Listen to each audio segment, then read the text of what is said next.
Okay, in this screencast, I'm going to show you how to connect to a Subversion server using Eclipse. So basically we'd open up Eclipse.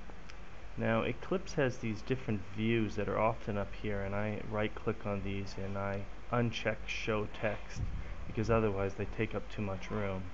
But you could leave it on, or you can resize this so you can see it a bit better.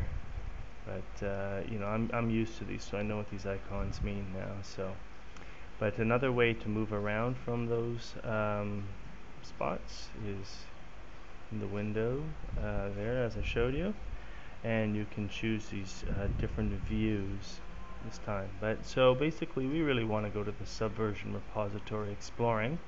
And as you can see, the icons are the same there. So anyways, and it's the page that we're on now.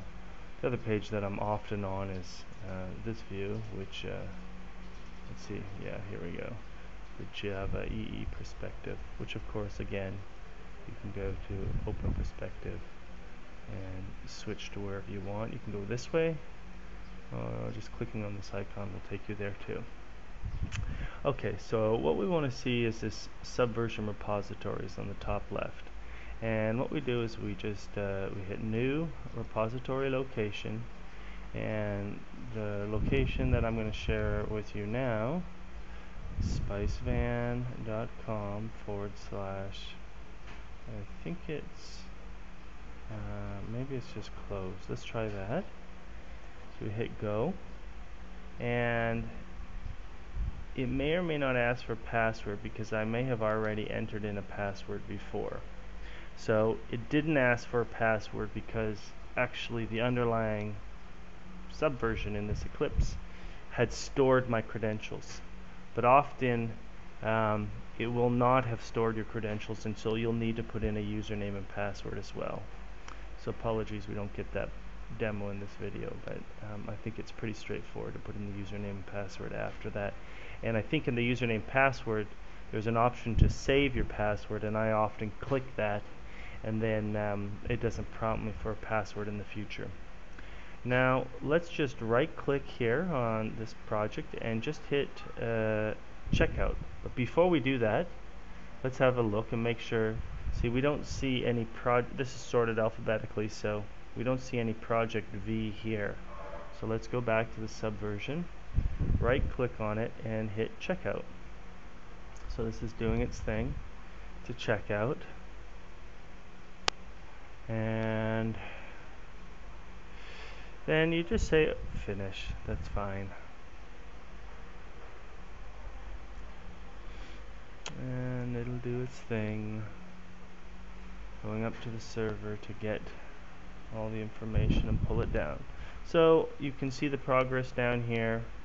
I've set this stuff up to run in the background. You may have a window in the middle of your screen, but I think on that window you can say, oh, just run in the background, and then it will only show up down here. But I think if I click here, it kind of gives us a window.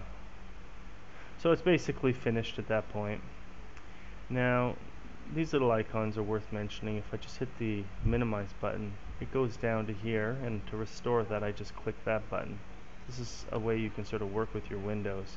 I don't want this right now either, so I'll just minimize that.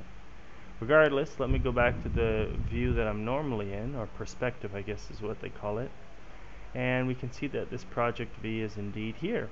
So let's open it up a bit, and we can see all the files are here. Say we want to work on the web page, well, we can see the web page is here. Okay, that's fine. And we don't need to worry too much more, but I could just make a small change here. Why don't we just change this to grams, and I can just save that eventually.